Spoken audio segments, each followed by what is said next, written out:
Hey everyone! In today's video, I'm going to show you how to change your name on the RedNote app, an alternative app to TikTok. So let's get started. First, open up the RedNote app. If you're new to RedNote and want to know how to download, install, and create an account, check out our other video. Once you're in the app, it will look something like this.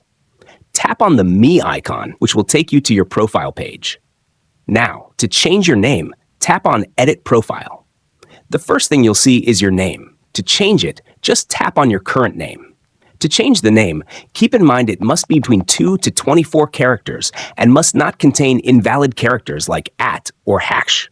You can only change your name once every 7 days, so make sure you're ready to make the change. For made your change, hit Confirm. After that, click Save, and your name will be updated on the app. And that's it. You've successfully changed your name on RedNote. I hope this video was helpful. If so, please consider liking and subscribing for more tips and tricks.